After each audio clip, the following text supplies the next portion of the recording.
అవునవును. అందుకే యాటిట్యూడ్ అసలు ఆ మోడల్ మారిందా అని అడిగింది కారణం అదే. బికాస్ ఇంతవరకు మనకి తెలిసి మన స్టార్స్ ఎలివేషన్స్ లేకుండా స్టార్స్ అయ్యుండి బట్ ఒక ఎంఐ మిషన్ ఇంపాసిబుల్ సిరీస్ లాగా లేదు ఒక ఇలాంటి వాటిలో చూసిన సందర్భాలు చాలా తక్కువ. బికాజ్ మామూలు మన సినిమాలో హీరో ఊరికే ఇలా తల తిప్పితే కూడా దానికి ఒక ఎఫెక్ట్ ఇది ఒక స్టార్ హీరో. అలాంటిది showing them that normal people వచ్చింది అలాంటి సినిమా. అసలు ఒక రుద్రమైన నాకు గుర్తుంది, చిరంజీవి గారు నార్మల్గా మెగా స్టార్ అయ్యింది. డెఫినెట్గా ఐ ఫీల్ అంటే ఇప్పుడు బాలచంద్ర గారు ఉన్నారు. అఫ్ కోర్స్ బాలచంద్ర గారు ఈ టైంలో తీయలేరు అలాంటి పెద్ద యాక్టర్స్ తోటి.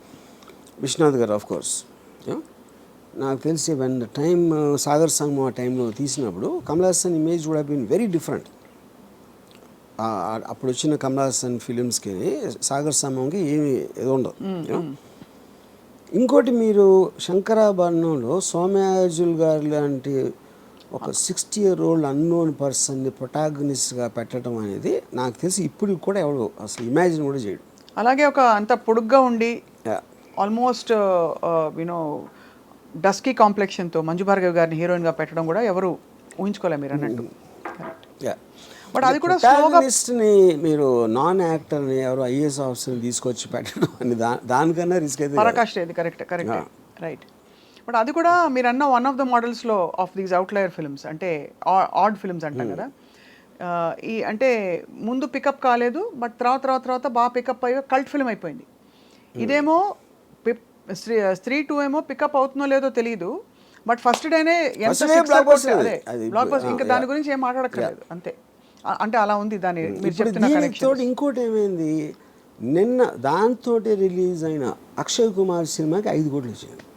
54 కోట్లు రాజ్ కుమార్ సినిమాకి వస్తే 5 కోట్లు అక్షయ్ కుమార్ సినిమాకి వచ్చింది. 5.5 కోట్లు అంతా జాన్ అబ్రహం సినిమాకి వచ్చింది అదే రోజు. మరి తీసేవాళ్ళు ఇప్పుడు నెక్స్ట్ ఎవరైనా హీరో రెమ్యూనరేషన్ ఒక సిరీస్ ఆఫ్ ఫ్లాప్స్ తర్వాత తగ్గించుకునే సందర్భాలు ఉండుంటాయి ఆర్జీవి గారు? చేస్తారు. That happens? Yeah, it happens. When the market is not doing ఎందుకంటే అప్పుడు ఏం చేస్తారంటే ఇప్పుడు ఇంత ఇస్తామండి సినిమా హిట్ అయితే అంత ఇస్తామని ఇలాంటి కొన్ని డీల్స్ పెట్టుకో కొంచెం అదే క్లాజులు బ్యాక్ ఎండ్ అలాంటి. The reason I asked that is because majority of this major expenses that we are talking about ఇప్పుడు మొన్న కల్కి వచ్చింది. It was actually a feast. వినడానికి ఒక అమితాబ్ బచ్చన్ గారు ఒక సో అండ్ సో ప్రభాస్ ఉంటే అసలు నేను చూడొచ్చా అని, దీపిక ఇంకోవైపు. బట్ ఆ సినిమాలో ఈ స్టార్ దీనికి రెమ్యూనరేషన్స్ చాలా అయి ఉంటాయి కదా. ఇప్పుడు అలాంటి సినిమా తీసి ఒక బ్యూటిఫుల్ అటెంప్ట్ అని మంచి పేరు తెచ్చుకుని బట్ రిటర్న్ ఆన్ ఇన్వెస్ట్మెంట్ చూసుకుంటే 500 కోట్లకి 100-50 ఎక్కువ రావడం బెటరా, లేదు ఇలాంటి ఒక కొత్త స్కూల్ ఆఫ్ థాట్ బయలుదేరి న్యూట్రలైజ్ చేసే ఎఫెక్ట్ బెటర్ అంటారా?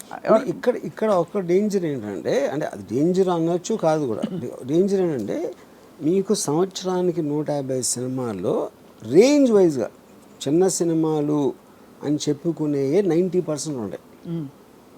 దాంట్లో 90% ఫెయిల్ అవుతాయి. సో ఆ 10%లో మీ సినిమా ఉంటుందా అని తెలియదు కదా మీకు. అవును. But economy will run like that. అంతే. అది that is a fail safe. అప్పుడు నేను పెద్ద సినిమా చేసి అన్కంట్రోల్డ్ బడ్జెట్ ఎంత రెమ్యూనరేషన్ ఇచ్చినప్పుడు ఎంత పోవటానికి ఛాన్స్ ఉందో. ఇప్పుడంటే ఇప్పుడు నేను పేరు చెప్పండి, ఇప్పుడు ఒక సినిమా మీరు 400 కోట్లు తీసారనుకోండి, దాంట్లో మీకు 200 crores నష్టం వచ్చింది అనుకోండి. ఇప్పుడు మీరు దీని బేసిస్లో 10 కోట్లు 15 కోట్లు సినిమా తీస్తే ఎంత పోయినా కూడా మీకు 10-15 పోతుంది. ఇక్కడలాగా 200 పోదు. అంతే కదా. అంతే రిస్క్ ఇస్ లెస్ అంటే ఎక్కువ. బట్ కొడితే జాక్ పాట్ కొడితే ఇంకా తిరుగుండదు అది. బట్ ఆల్ ద సేమ్ ఈ హీరోలందరూ వాళ్ళ రిస్క్ కూడా ఒక సినిమాలో ఎంగేజ్ అవ్వడం ఈజ్ వెరీ హై బికాస్ వాళ్ళు తొందరగా పీక్ అయిపోతారు. ఆ తర్వాత దానికంటే ఏదైనా తక్కువ ఇస్తే చూసుకోరు. చచ్చినట్టు ఆ లీగ్ ఆఫ్ మార్కెట్లోనే ఇప్పుడు ప్రభాస్ వచ్చి సడన్గా మంచి ఒక ఇలాంటి ఒక 127 hours లాంటి సినిమాలో ఆర్ సంథింగ్ చేస్తారా అంటే whether people will digest, whether he'll take that risk we don't know. He's compelled to work now in very very big projects. దానికి రీజన్ ఏంటంటే 127 hours ఈ లెక్క థ్రిల్లర్ అనుకోండి ఏదో సంథింగ్. ప్రభాస్కి డబ్బులు ఇచ్చేది not about the story, not about that. అతను స్క్రీన్ మీద హై స్పీడ్లో వస్తే అంతమంది ఎక్సైట్మెంట్ వస్తుంది అనేది కాస్టింగ్ ఫ్యాక్టర్. అది that is what super stars are suppose to be. అప్పుడు అలాంటి మూమెంట్స్ ఉన్న స్టోరీనే వాళ్ళు ఎన్నుకుంటారు. అదే వాళ్ళు వచ్చి వేరే సినిమా తీసినప్పుడు ఆమీర్ ఖాన్ ఒక్కడే చాలా తెలుగు చేస్తాడు. ఆమీర్ ఖాన్ ఏం చేస్తాడంటే ఇప్పుడు ఏంటి, ఒక సపోజ్ తను గజనీ లాంటి సినిమా తీసాడు కూడా, చాలా పెద్ద హిట్ అయ్యేది. తర్వాత తను తారే జమీన్ పే తీస్తే తారే జమీన్ పేలో చూస్తారా, అది మంచి స్టోరీ, కానీ గజనీకి అలవాటు పడిన వాళ్ళు దీన్ని చూస్తారా అంటే దానికి ఆమీర్ ఖాన్ ఏం చేశాడంటే గజనీ నమ్మిన ప్రైస్లో 1/10 కమ్మాడు తారే జమీన్ పే. అప్పుడు ఆమీర్ ఖాన్ లాజిక్ ఏంటంటే నేను ఈ సినిమాలు కూడా చేస్తాను, కానీ ఆ ప్రైస్కి అమ్మినప్పుడు ఆ ఆడియన్స్ని నేను రీచ్ అవ్వలేను, దీని ఆడియన్స్ దీనికి ఉండరు. కరెక్ట్. యా, అప్పుడు ఏమైంది, గజనీ కాస్ట్ 40 crores అయితే ఇది 5 crores అయింది.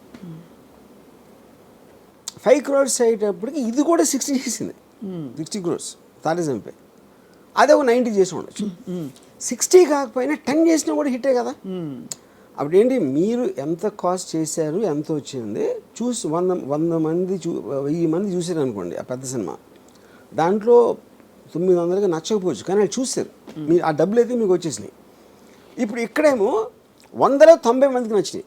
అవును, కానీ ఈ సినిమా చూసే జనం ఉన్నదే 100 మంది. నేను ఆన్లైన్ సాటిస్ఫై చేసినా కూడా నాకు హ్యాపీ. అది ఆమీర్ ఖాన్ లెక్క. ఓహో, అంతే. యా, అందుకని తను ఎక్స్ట్రీమ్లీ లో బడ్జెట్ వేస్తాడు, లేకపోతే వెరీ హై బడ్జెట్, రెండు. అప్పుడు వాటి డిజైన్ వేరే ఉంటుంది అంతే. Effectively ROI is better satisfied here, return on investment. ROI definitely. మీరు 40 crores సినిమా 90-80 చేయడానికి, 5 crores సినిమా 60 చేయడానికి ఎంత డిఫరెన్స్ ఉంది. పీకే గురించి కూడా అలాగే చెప్పారు. పీకే సినిమా రిలీజ్ అయినప్పుడు ఆమీర్ ఖాన్ ప్రొడ్యూస్డ్, దాని cost of production was much less than so many other films ఆ టైంలో వచ్చినవి ఆ లీగ్లో. సో బట్ ఇవన్నీ ఏంటంటే ఈ యాజ్ అన్ అనాలిసిస్ ఇదంతా హాలీవుడ్ స్టార్స్. ఇప్పుడు ఫర్ ఎగ్జాంపుల్ టామ్ హ్యాంక్స్ ఉన్నాడు, హీల్ డూ కాస్ట్ అవే, ఒకే యాక్టర్ మొత్తం ఐలాండ్లో ఒకడే ఉంటాడు, he'll do a very big budget of some other film. వాళ్ళు ఏంటంటే వాళ్ళంతా స్టూడియోస్ కంట్రోల్ చేస్తాయి, బయర్స్ ఉండరు. ఈ బయర్స్ మీడియేషన్ లెవెల్లో ప్రైసెస్ అనేది ఇది అయిపోతుంది. అప్పుడు PVR జానేతు జానేనా సినిమా, అదే ఒక 5 కోట్ల సినిమా, ఆమీర్ ఖాన్ మేనలుడు, ఆమీర్ ఖాన్ ప్రొడ్యూస్ చేశాడు. ఆమీర్ ఖాన్ ఏం చేశాడు, అది వాళ్ళు 35 crores ఆఫర్ ఇచ్చారు కొనడానికి. ఆమీర్ నేను వద్దన్నాడు, నేను 5 కోట్లకి తీశాను, మీరు నాకు 70 ఇవ్వద్దు అసలు, రిలీజ్ చేసి 95% ప్రాఫిట్ నాకేమన్నాడు. అప్పుడు ఆమీర్ లాజిక్ ఏంటి, నేను 35కి నేను ఇస్తే అది 30 కలెక్ట్ చేసినా ఫ్లాప్గా వస్తుంది, 5 crores పోయినాయి కాబట్టి. నేను 5K ఇస్తే 6 వచ్చినా కూడా హిట్ అది. కరెక్ట్. యా, ఈ లాజిక్ ఆమీర్ చేసినాడు, ఎవరు చేయరు. అప్పుడే మీకు ఒక ప్రభాస్ ఒక సినిమా బ్లాక్ బస్టర్ అయిపోతుంది, మళ్ళీ రాధేశ్యామ్ మీద ఆడదాం, సడన్గా రాధేశ్యామ్ ఏమైపోయింది, అదేంటి, because of the cost factor and the selling factor. అది. సో మేము ఎంత పెట్టి తీసాం, ఇలా అద్భుతమైన గ్రాఫిక్స్, అసలు ఎవ్వరూ కనివిని ఎరుగని కొత్త కొత్త జంతువుల్ని కూడా తీసుకొచ్చేసా గ్రాఫిక్స్తో, లేకపోతే ఫలానా లొకేషన్స్లో తీసాం ఒకప్పుడు, ఇవన్నీ కంప్లీట్లీ ఇల్లాజికల్ అనిపిస్తుంది మీరు చెప్తున్న ప్రపోజ్ చేస్తున్న మోడల్స్ని బట్టి చూస్తే. It is finally logical, I won't say, అంటే అది మార్కెట్ ట్రెండ్ అప్పుడు అంతే. మార్కెట్ ట్రెండ్, అందులో కూడా వర్కౌట్ అయినా ఉన్నాయి కదా. ఉంటాయి కరెక్ట్. సో అంటే ఎందుకు అడుగుతున్నానంటే ఇప్పుడు అంటే ఇప్పుడు ఇది ఇందులో ఇందాక చెప్పినట్టు కొత్త దాని ఏంటంటే ఓపెనింగ్ డే తీసుకోవడం అనేది ఇంతవరకు జరగలేదు, ఫస్ట్ టైం జరిగింది. Opening day is only relegated to extraordinarily visual cost పెట్టి.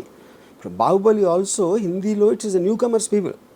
ప్రభాస్ తెలియదు హిందీలో, రానా తెలియదు, రాజమౌళి కూడా తెలియదు, కానీ ఇది ఎక్స్ట్రావగాన్స్గా కనిపించింది. Never before seen visual effects, production value అనేది హిందీ సినిమాలు ఎవరు చూడాల. స్ట్రీట్ అది కూడా కాదు కదా, అది అదే దెయ్యం సినిమాది. దెయ్యం సినిమా 24 crore ఫిల్మ్ అది అది అది చెప్పేది. సో ఇది ఒక shocker and definitely a case study. It's direction changer. ఎందుకంటే అంత రిటర్న్స్ వస్తాయి కరెక్ట్గా ఉంటే చాలామంది ఇన్వెస్టర్స్ అట్రాక్ట్ అవుతారు. ఫర్ స్మాలర్ ఎంత చేసిన 2-3 కోట్లు వస్తుంది, దానికి ఎందుకు మనం ఎంత పెట్టి ఆ టెన్షన్ అని అనుకునే వాళ్ళు, దెబ్బ కొట్టిందంటే ఎంత రావటానికి ఛాన్స్ ఉందనేది it will create a new market for that. అవును, ఎందుకంటే